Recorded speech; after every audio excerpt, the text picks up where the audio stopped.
Welcome to Promote, Profit, Publish. I'm your host, Juliet Clark, and we have another book development coach here today as one of our guests. You might wonder, okay, why are we pushing book development so hard?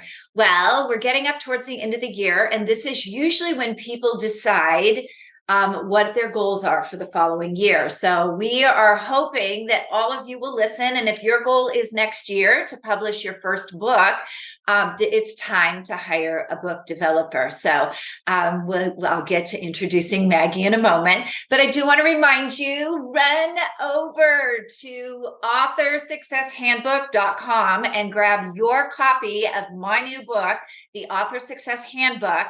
And in this book, I go step by step how you should be building your platform. I know for a lot of you, you're working full time, you're writing a book, and you sort of do it piecemeal, what you think it should look like. This is a proven process that we have used with their clients. It starts out with foundational tools that are very, very important to making sure that you have a stable platform that'll carry you through a book launch. So today's guest is Maggie Mills, and she's the most published author you've never heard of. She wrote her first TV script when she was 5 years old. Curiously, it was never picked up by any of the major networks, go figure. Just didn't have the right agent in 5, I guess. Maggie continued to hone her craft and is now published worldwide. Still, you've most likely never heard of her. That's because she's a ghostwriter. Maggie has spent her decades-long career happily behind the scenes, making other people look good. Maggie is a shape-shifting literary magician who weaves words into pictures and makes sinners sound like saints. Her personas include a preacher or two, a biker broad, healers, a psychic, a couple of actors, cybersecurity slurs, a politician, and a slew of entrepreneurs, a few millionaires, and a Wall Street whiz.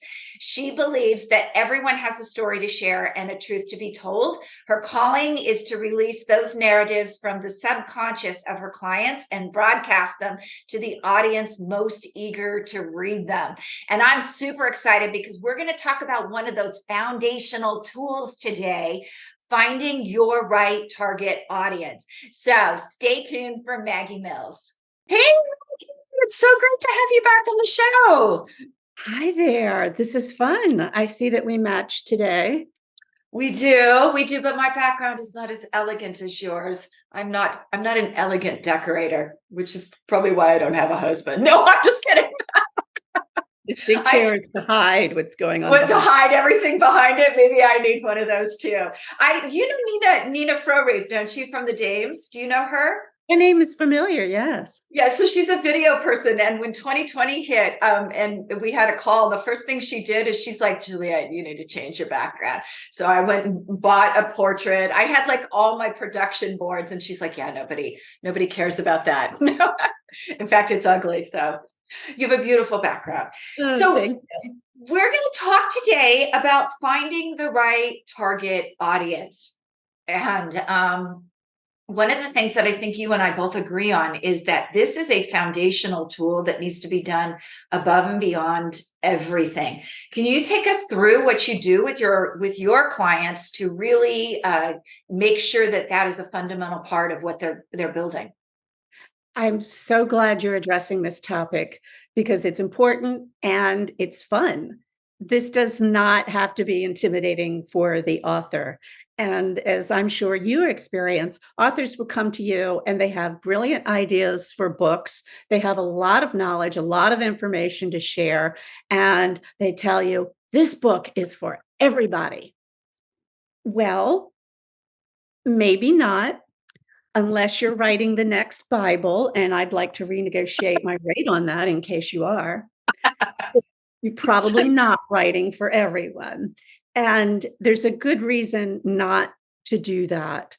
And a lot of that has to do with marketing, and some of it has to do with making your job as a writer easier when you're not trying to please everybody. We know we can't please everybody. So there are ways to narrow down who your reader is. And we start with a lot of questions. For instance, If it's someone writing a book about business, we will talk about who are you already serving? And that might be your market. And as we talk, we're going to drill down into some more details right now.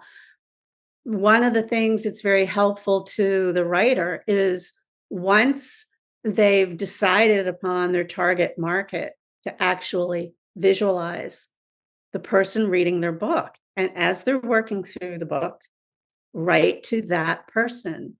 It's very similar to how people work on video. It can be very Mhm. intimidating to think you're broadcasting to millions and thousands of people everywhere. But if you talk to one person, it makes the entire thing easier and it keeps you on target with what you're writing or what you're speaking to your audience. I love that. It is so funny you said that, like the millions versus the one. I was just on a TV and I was nervous for the first time. I was really nervous, but I do this every day. So you're right. When you get that mindset in your mind, you can really create some anxiety for yourself on there. So let's pretend that you and I are working together and I've just brought you a business book. Where would you start with me? What are those basics that I need to be able to tell you about what I want to do? How do you want your reader to use your book? With business books, a number of them, if the author has been in the business a long time, and not all authors have been, and it's not Mhm. essential that you've been doing this for 40 years. If you have knowledge, if you have even a little bit of knowledge, you have more knowledge than the neophyte, than someone who's just thinking about your business, wants to find out what it's all about. So you're already in a position of authority. With people who have been in the business a lot longer, they have much more to say. They do have a broader audience. So we'll talk about what do you want your book to do. Some people are using their books as a platform to get started as speakers. They want to expand their audience, literally audience. So as they're working through their books, I will suggest to them relate stories about times that you have already spoken, because that puts a message in the mind of the reader that you are available to come speak at their event or be a guest on their podcast. Mhm. Um, some some authors want to use their books almost as a workbook. You know, if people go through this book and they follow all these steps, they will accomplish this thing. Well, if that's the case, and that's very usable, you prepare the reader for that in the way you write the introduction to the book. You can put in there things like, "Oh, this is a great way to read this book is to keep a notepad or a journal with you and go through and make notes as you're writing." Some authors will include a recap or questions at the end of every chapter so that it can be used as a workbook, questions to get the reader thinking about how they would handle certain situations or next steps to take. Some authors want to write, and they do write, accompanying workbooks where it really goes into more detail. Well, Mhm. then you give sort of a sample of what the workbook would be like. Here are 2 questions, but you can go into more depth. So that's also an upsell to another product you have. Some authors, the content they feel must be read in order. There's a certain order you have to do everything. So understanding how your book is used ahead of time has to do with your audience, who's willing to do this, and how you're structuring the book. And some authors will say, especially with inspirational books, read the name of the chapter, choose a chapter that speaks to you today, and you do not have to read the book in order. So knowing your audience helps you structure your book as well. Yeah, that is so true. And here's another thing I'm just going to throw out to you guys. Just because someone buys a book, it doesn't mean that they're going to work those questions. Because I experienced this myself. Somebody gave me a book when I was going through divorce, and I wasn't ready. I just stuck it on the shelf, like, oh, I'm not going to read that. About a year later, I pull it down and I was ready for it. So, don't be hurt if you think that everybody needs to be happy and, everybody isn't buying your book. There's a time and place in everyone's life when, these things are inspirational or are, ready for healing or whatever that book is about. So your book is not for everyone. Exactly. And you bring up a really good point. A lot of people don't want to go into that detail. They want to read very quickly. We're receiving information in smaller bits, more of it, and faster. That can work to your advantage. If you are trying to build a coaching business, people will get a look at your book. They want to see your personality coming through, and they're going to decide, I don't have the patience to go through all this. I just want to hire Juliet to tell me what to do, to talk me off the ledge. Where's her contact information? I need to sign up right now. You know what? That is very, very true. And we find that a lot. We don't do it for you, but people want to be led through the process as well. So if you're an entrepreneur, Maggie, that's a great point. That book is sort of a nurture tool is as a ghostwriter. If you wrote a book on ghostwriting, I might want to look at a couple different books and figure out who is it that I feel I'm going to have the best relationship with in writing this book. Because sometimes it's tough. When Maggie gets out her red pen, when any editor gets out their red pen, it's intimidating.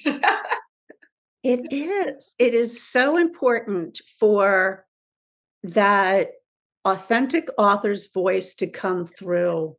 I would say in almost every situation, unless you're writing an academic book, unless you're writing because, you need this at your university for your PhD or to get tenure. And let's face it, they're kind of dry. They have to be dry. People don't really want to read textbooks. You carry your reader along. And that doesn't mean to be incorrect, but that does mean to keep your voice there, to use some of the expressions that you use in your daily life. And you can still be very professional, have a lot of credibility. This is especially true when it comes to cussing. As a general rule, I've always told people, okay, don't cuss, pretend your grandmother's read this book. And she is a Southern Baptist woman who matches her shoes and purse and goes to church and has blue hair. She's going to be waving her finger at you if you use cuss words. At the same time, I am working with an author and he's darling, but this is a big, tough, tatted up guy who uses the F-bomb once or twice every sentence. Okay, if we left it out, no one would believe you wrote this book. So go ahead and cuss. Right. Is your audience all your grandmother's friends, or is your audience bikers or other people in the industry who know you or know this style? So that's something to consider with your audience. How do you want to talk to them? I love that about grandmother. My second book, a fiction novel, I wrote a sex scene in, and my best friend's mother called me and she's like, oh, Juliet. And it was like, oh, wow, I never thought that you'd be reading that. Or that you'd like it so well. Oh, yeah. Or that you would scold me. What a bad girl. Like, I agreed with you guys. You knew I was a bad girl. So So beyond just that piece of it, I feel like a lot of times people go through the age, the demographic, a little bit of the psychographic, but there's a lot of research they forget to do or they don't know they need to do. Can you elaborate on that a little bit? Oh my gosh, research is a really big part of writing. People who haven't written before are very intimidated by the process. And I can understand that. But if you make it fun, it can go by much more quickly and much less painfully. So research comes in again, adding credibility to the point you want to make. I'm not the only person saying this. I'm not the only person who believes there are gray aliens. I have witnesses. I've spoken to this person with a PhD and they took photographs. You want to be able to cite that in your book. And here again, when you consider your reader, for instance, I worked with a couple of authors on a wonderful book about being your own advocate in the medical system. So these were people who had been in the medical profession for many, many years. And no matter what profession you're in, if you've been in there even for a little while, you know all the jargon. And people tend to forget this is brand new to their reader. So there is a fine line between including your reader, explaining what the terms are, versus talking down to them. And if you want Right. to engage your reader, you need to use these terms because they're going to come across them in their experience after they read your book, but explain the terms in the context instead of just dribbling them out, bunch of engineering terms. People will feel like, I will Right. never get this. I should already know what this means. I'm dumb. There's a nice way to do that. So it's another way in including your audience, the research it takes to explain terms. And also, once you've chosen your audience, be mindful of the references you use. Like, are you referencing movies and songs? Will your audience, the generation of your audience, understand what you're talking about? Maybe not everybody knows who Bing Crosby is, possibly Bill Cosby, but not Bing Crosby. And if you're mentioning songs, um, and if it's super important to the context, you can say, the lyrics of this song, Back to the Garden by Crosby, Stills and Nash. They were super important to me because the year was I can't remember. I'm whispering. But again, if it's super important that you mention it, put it in context. It was released this year. It was a #1 hit. All the hippies loved it. I saw them in concert, as opposed to just going, assuming other people understand how profound that was. You need to give it a little more context. So that's another way. Yeah. Yes, and I'm thinking like knowing your audience, think of something like Baby It's Cold Outside. That was like a staple Christmas song for someone our age, and now this newer generation thinks it's like a molestation, an invasion song, like it's anti-feminist. So if that's your audience, you don't want to reference it with these glowing if the millennials are your audience, you don't want to talk about how, fantastic and life-changing that song was, or they're going to look at you like, oh, I think I'm putting this down now. So that is a perfect example because I've always loved that song and I'm a pretty hardcore feminist. But you know, you would see it in movies and programs and hear it. It brings up other memories and we aren't quite as offended by that. But that's exactly. Every time I hear not their that audience. criticism, I'm like, lighten up, get a life. Like, really, we're going to micromanage the lyrics of this song and make something bad out of it. I mean, we're going to do that. Let's do it to rap. So moving on from that, a lot of what we do in the Build Your Author Avatar program is we have our people look at media too, because they're going to be promoting their book at some point. And I'm going to give a great example. I love Kevin W. Jones. His book just came out last week. We're recording this in June. When Kevin came to me, he is LGBTQ hardcore NPR listener. And so, I had him go through and look at other media and think about what is your foot in the door over, being an NPR listener over at Fox, because you don't want to pigeonhole yourself into places where, you may not get the opportunity to be on media that, because you just didn't open your mind to it. So how would you approach, looking at alternative media to have them figure out where their spot is? Or do you? I like that. I like that idea. A lot of that starts off with, like you just mentioned, who you're already listening to, who do you like, where you want to be. And yes, go follow that media for a while. If it's your dream to be interviewed by someone in particular. Oh, I had this with an author in the last year. She's a politician. There were definitely people she wanted to be interviewed by, and it represented a certain side of the aisle. Mhm. And she was very aware and visualized. So much of this has to do with visualization. Visualize yourself being interviewed on that program. What would you say? Put that in your book. And are you going to be interviewed on the opposite side of the aisle? She is now working on her second book and she's reaching across the aisle. So that is opening up more of her interview opportunities.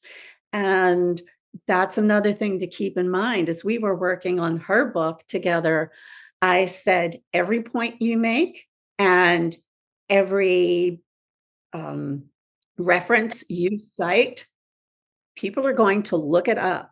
They're going to check it out. So you want to quote very credible sources because their credibility is your credibility.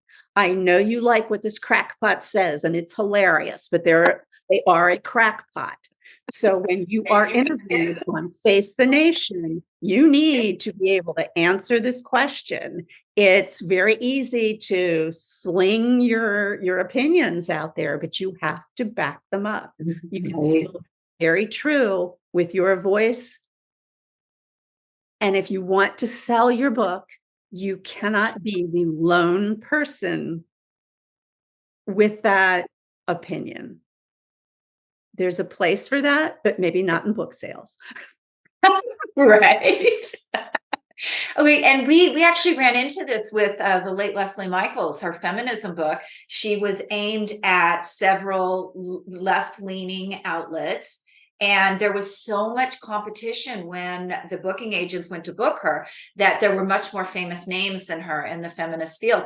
The people that were interested were the NTDs, Newsmax, sort of those OANN, those on the right, who wanted to know more about what she said, but she was kind of standoffish about, well, I don't really like that, but there's an opportunity for half of America who doesn't know who you are to see what you're all about. So I just thought that was probably a really good lesson for one of our authors, is don't pigeon your whole yourself to one media experience. Yes, and don't assume your reader or future viewer on a program is going to agree with you. That's why it's so important to do your homework and your Yeah. research, because this is the time you can change minds and hearts, because you calmly explain your point and why you have arrived at that decision. Because in many cases, why are we writing that book? We want to win somebody over to our side. Right. Yes. You Yeah. can do that with logic and heart combined. Exactly. And back to the Kevin example, there was something that actually happened, and he jumped on the call, our weekly call with me. And he said, I've been flipping back and forth between NPR and I think it was Fox that he was going back and forth with. And he's like, because I made him, get out of the liberal bubble, go over to the other side, take a look. And he actually said, I am shocked at how different this looks. So, you can take your book and spin it into anything you want to. That's what politicians do all the time. Yes, the same news story. There's a website that I go to quite a bit because they will take the same news story and they'll show how it was presented from the far left to the central to the right, exact same news story. And it begins with how the headline is written and the photograph Yes. used. Somewhere in the middle are facts. Yes. Nothing is spin and opinion. And it's wonderful that you are encouraging authors to consider the other side, because this is such a wonderful experience for all of us. I work with people all the time who are very different than I am, hold very different opinions than I Mhm. do. And I was even given an assignment once from a publisher. Can you help her? None of our other writers want to work with her. Oh no. And that kind of set me up for some fear, but I do have a mortgage. And what I have learned is that This is an opportunity, much like being interviewed on different sides of a topic by different news programs. This is an opportunity to understand another human being, where they're Yeah. coming from. And I have found in cases where I thought, man, we're really different. I've come to really care for my authors. I mean, I feel such a maternal feeling for them. When they're ready to go off to the publisher, I feel like I'm kicking my little bird out of the nest. "Okay, I'll be here if you need anything, call me." Like taking a kid to college, that you go, small girl, and then they get out the door and you're like, "Ooh," crying all the way home. I didn't know parents took their kids to college. I just waved goodbye to mine in the driveway and said, "Call me when you get there tomorrow." Did you? I drove mine up from California to Utah, and we decided to stay a few days, and then he got in the dorm, and we literally never saw him after the first night. My mom went with me. We're looking at each other like, so what's there to do in this town? Since obviously our child doesn't like us anymore. But he's just making friends. He's doing what he's supposed to do. They're doing what So, they're supposed to do. So so so it okay. helps you find compassion, really, to work with someone, be interviewed with someone who's very different than you and has a different viewpoint. We all learn. Yeah, no, we definitely do. So another thing that you do that I really love, because authors don't tend to make a ton of money from their books.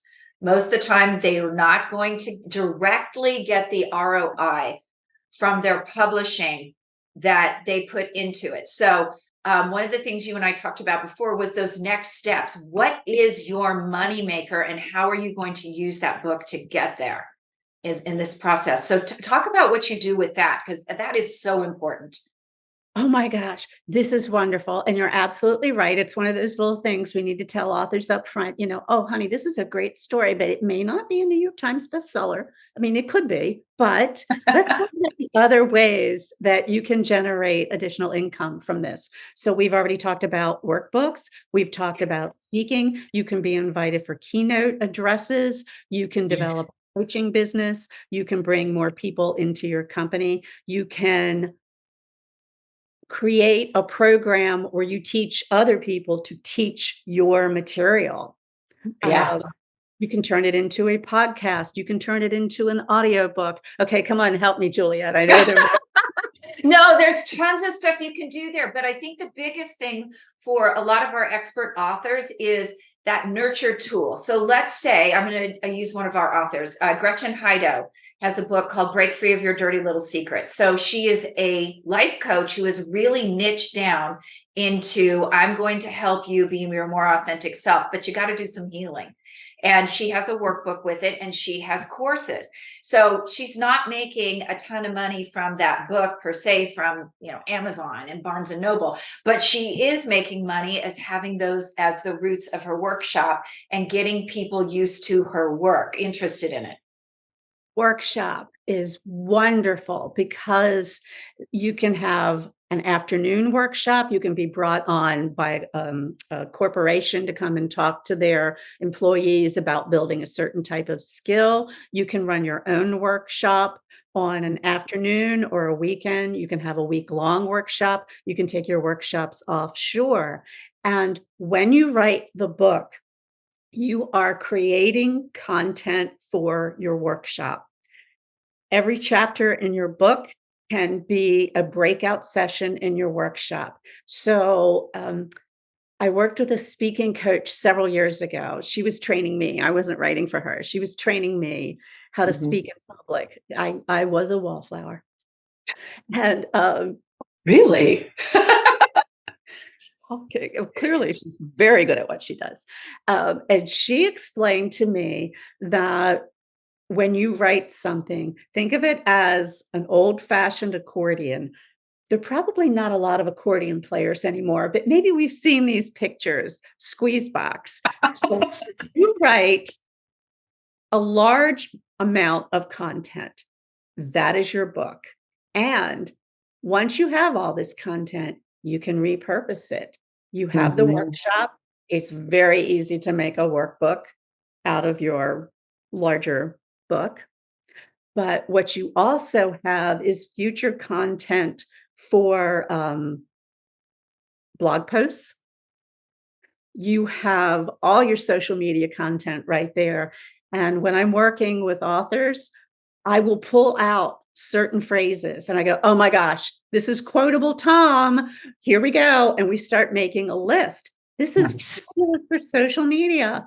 And we keep a running list as we're working on the book of things you can use in the future. So that is incredible repurposed content sitting right there. You write once, you use 1,472 times. Yes, I love this, Maggie. We actually have a course called what is it? Content creation. And that's what we do because I love that you do that as you're writing the book because we have people who are either writing the book or they've written the book and we show them how to break it down. And it's so funny because by the second session, they're always like, wait, why didn't I know that? And you just get overwhelmed and don't think about it. And the other thing is you have to remember when you're doing that, that you are a thought leader. So many times when we do press releases, people will give us somebody else's quote and we're like, no, no, no, no, no, you're a thought leader. These have to be your quotes. They have to be your ideas. Yes. And here's a fun place where this comes in handy. It's the back cover copy. How Mhm. often have you picked up a book from someone who did not work with you and you read the back cover and you go, wait a minute, this isn't what happens in the book. I know. The book illustration, I love to read cozy mysteries. They are fun, fast reads. They're a nice break because sometimes I work with some really heavy material and Uh-huh. just love cozy mysteries. Well, I go through a lot of them and it absolutely cracks me up to see, oh, this author and the illustrator clearly didn't talk because that is not the right type of dog that was in the book. The main character had a terrier, not a German shepherd. They drove a VW, not a Cadillac. I will tell you funniest conversation, Maggie.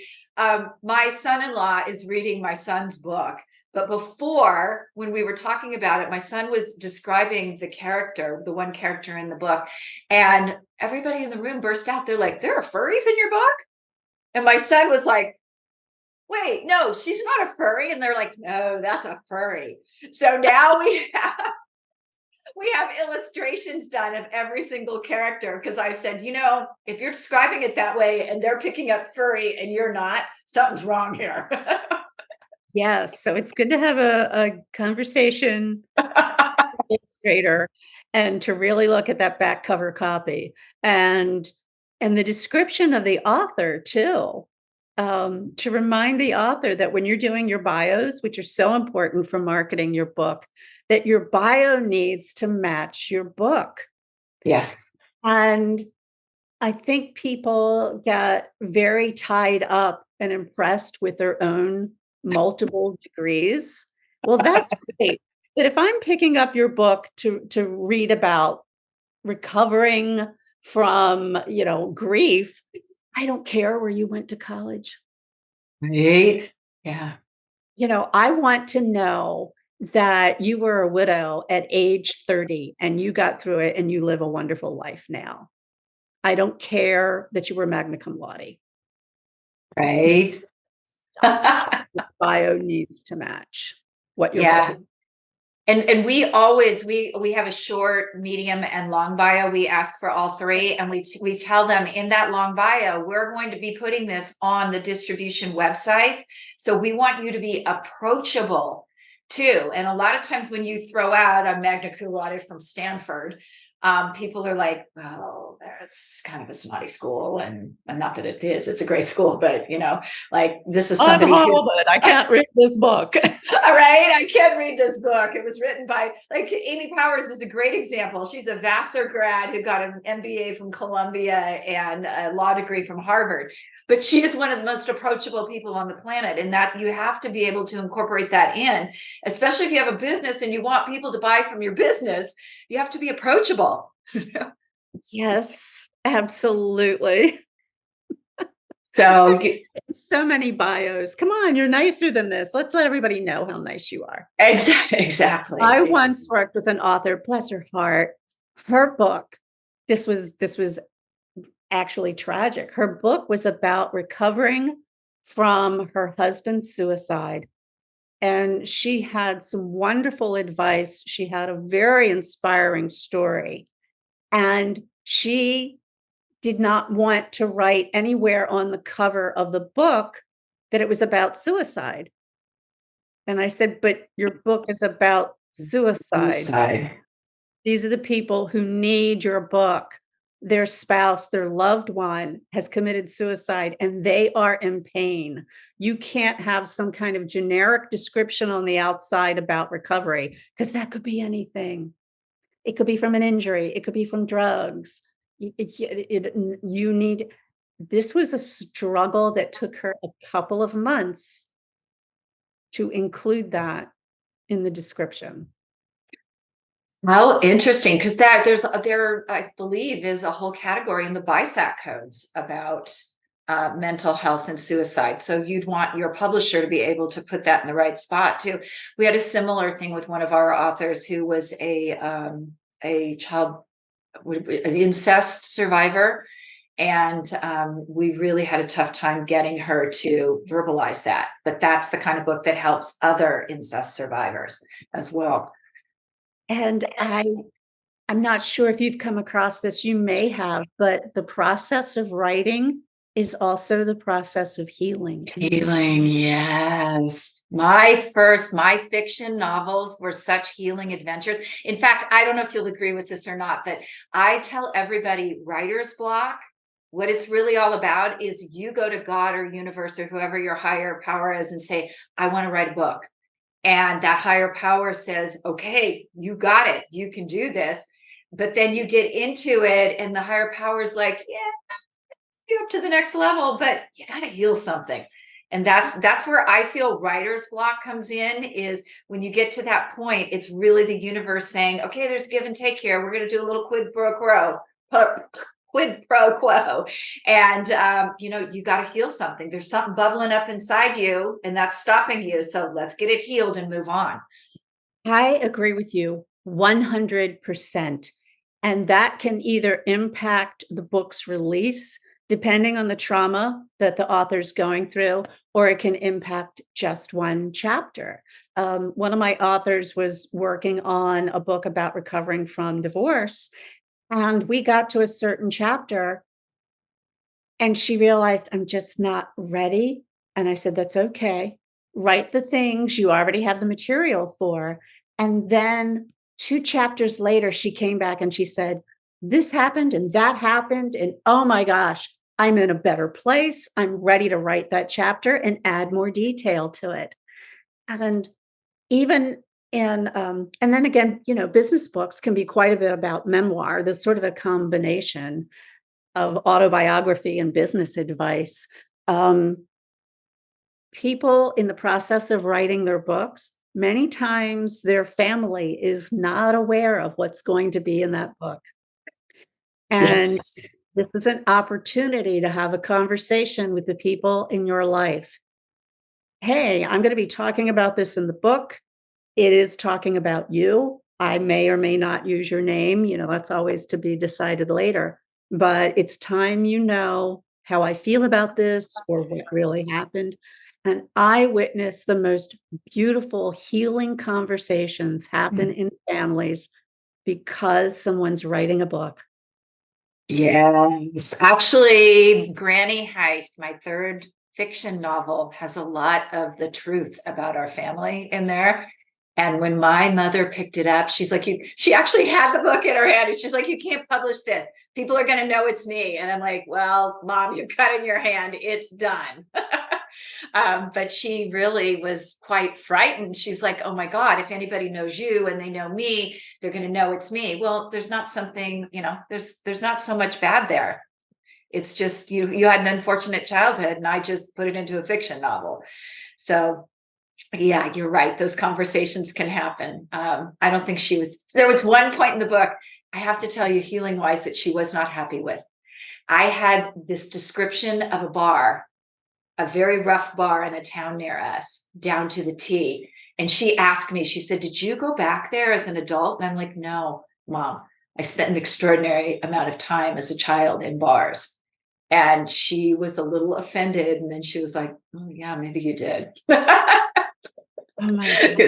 Because back then you used to take your kids with you. Oh gosh, yeah. Yeah. So you're right. There could be some extraordinary revelations and healings that maybe people don't like. "Oh, you remember that? I was hoping you didn't." Type of thing. So, Maggie, this has been great. Where can we find you if we want to learn more about book marketing, ghostwriting, coaching? It sounds like you're coaching fiction novels too, which is incredible. Oh my gosh, that's a lot of fun. Even business writers take up fiction novels because it's something they enjoy. They just want to do it for themselves. I've been working on this for 20 years. I've always wanted to write a fiction book about mountaineering. And so they have a lot of fun with it, and they can still use that in their business as well. So I am available at Maggie at maggiemills.com. That's how most people get in touch with me. Oh, that's And fantastic. I love talking with people who are considering writing their books because, yes, your story is important. We all have a story to tell. And with the way publishing has opened up, it's easier for those stories to get out to the general public. And Mhm. I always ask the authors, do you think one person will be entertained or helped by your book? And they always say, well, yes. I say, then it's worth it. If you help one person in this life, then going through writing that book is a good thing to do. It's time Mhm. well spent, even if you're only helping yourself. And that's never the case. The book, you never know how many people are touched by that book. And authors will send me notes after their book is published and say, I was blown away by what people said to me. I can't Mhm. believe the book was so meaningful to them. I never would have guessed. Your story is always meaningful and helpful to somebody else. Absolutely. Absolutely. Well, thank you so much for being on today. I really appreciate you sharing with my audience. Oh, we always have a great time with our conversations, don't we? I know, and I need you to come and decorate my house. Thanks, Maggie. All right. Thank you. Bye bye now.